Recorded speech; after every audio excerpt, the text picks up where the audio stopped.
সপ্তম স্কন্ধ গতকাল শেষ হয়ে গিয়েছে এবং কাল থেকে শুরু হতে চলেছে শ্রীমদ্ভগবতের অষ্টম স্কন্ধ। আজকের এই ভিডিওতে আমি আপনাদের অষ্টম স্কন্ধ শুরু হওয়ার আগে এর বিষয়বস্তুটি কী সেই ব্যাপারে কিছু তথ্য দিতে চাই। অষ্টম স্কন্ধে আপনারা পাবেন সৃষ্টির সংবরণ।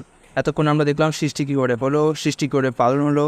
এবার আমরা দেখব সৃষ্টিকে কীভাবে ভগবান ধরে রাখে তার সম্বন্ধে ব্যাখ্যা আমরা অষ্টম স্কন্ধে পাবো। এর কটা অধ্যায় আছে দেখে নিন। এর চতুর্বিংশতি মানে 24টি অধ্যায় আছে। অর্থাৎ ধরে রাখুন এইটা আমার শেষ করতে পুরো 1 মাস লেগে যাবে, মানে দুর্গাপুজো অবধি সময় লেগে যাবে।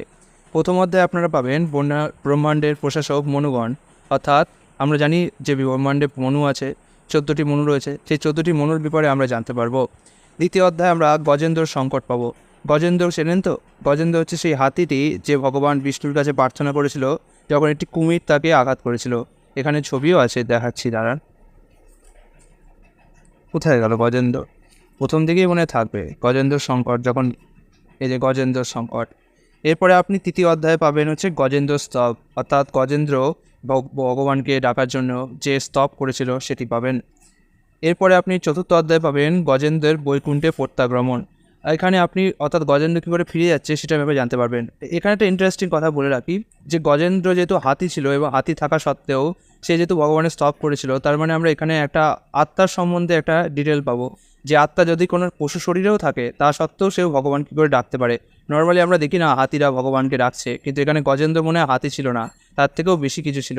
যেভাবে ভরত মহারাজের কথা মনে আছে, ভরত মহারাজ যখন একটা কী যেন হরিণের শরীরে ছিল, তা সত্ত্বেও তিনি কিন্তু তার পূর্বজন্মের কথা মনে রাখতে পেরেছিলেন। তো হয়তো গজেন্দ্রের ব্যাপারে সেরকম কিছু হতে পারে। পঞ্চম অধ্যায়ের কাছে আমরা ভগবানের কাছে দেবতাদের সুরক্ষা প্রার্থনা, যেখানে আমরা কী করে ভগবানের মায়া শক্তি কাজ করে তার ব্যাপারে একটা ইনসাইট পাবো। ষষ্ঠ অধ্যায়ে আমরা দেখবো হচ্ছে দেবতা এবং অসুরদের সন্ধি, অর্থাৎ দেবতা এবং অসুরদের মধ্যে যুদ্ধ হবে। কিন্তু এই সন্ধি অর্থাৎ কি আমি এখানে দেখতে পাচ্ছি, এখানে সমুদ্র মন্থনের একটা ব্যাপার আছে, অর্থাৎ আমরা মনে হয় এখানে সমুদ্র মন্থনের সময় একটা পটভূমিকা পাবো।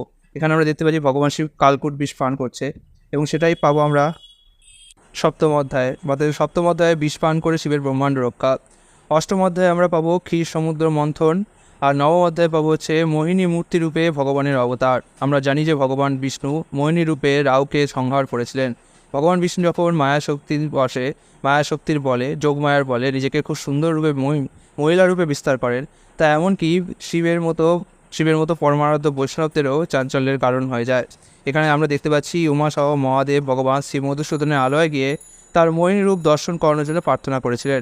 এখানে একটা ইনসাইট আছে, এখানে কিন্তু ভগবান শিব তার কাম বশত এটা করেননি। এখানে ভগবান শিব ভগবানের প্রতি যে আকর্ষণ সেটা তার কাম বশনাপত হয়নি, নাহলে তিনি তার স্ত্রী উমাদেবীকে নিয়ে যেতেন না। তাহলে এটা অনেকে বুঝতে পারে না। দশম অধ্যায়ে আমরা পাবো দেবতা ও দানবদের যুদ্ধ। এরপরে আমরা পাবো একাদশ অধ্যায়ে দেবরাজ ইন্দ্রের দৈত্যকুল সংহার। দ্বাদশ অধ্যায়ে পাবো মোহিনী মূর্তির শিব বিমোহন। ত্রয়োদশ অধ্যায়ে পাবো ভাবী মনু, মানে ভবিষ্যতে যারা যারা মনু জন্মাবে তাদের বর্ণনা। চতুর্দশ অধ্যায়ে পাবো ব্রহ্মাণ্ড কী করে ব্যবস্থাপনা হয়, ব্রহ্মাণ্ডের ব্যবস্থাপনার পদ্ধতি।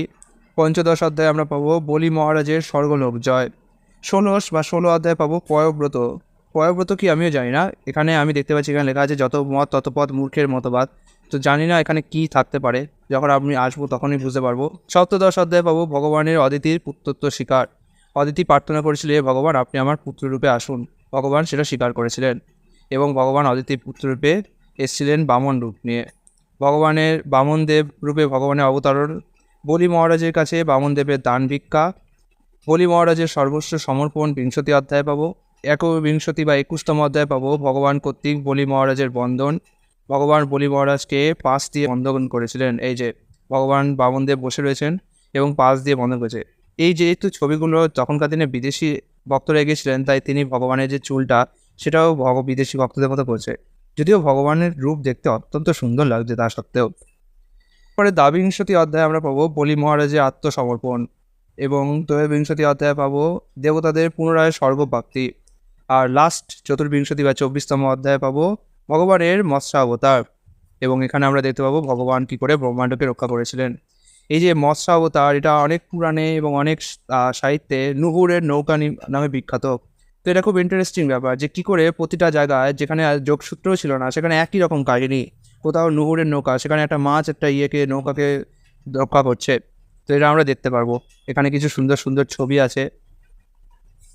যেগুলো আমরা আস্তে আস্তে পড়ে জানতে পারবো। এটা হচ্ছে ধন্বন্তরী। ধন্বন্তরী অমৃত নিয়ে উপস্থিত হয়েছিলেন। ধন্বন্তরী হচ্ছে ভগবান বিষ্ণুরই অবতার। শিবের কালকূট রক্ষা এবং ভগবান মন্দার পর্বত উত্তোলন করছেন গজেন্দ্র প্রার্থনা প্রভুপাদের ছবি।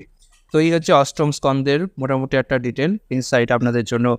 আগামীকাল থেকে অষ্টম স্কন্দ শুরু হতে যাচ্ছে। হরে কৃষ্ণ।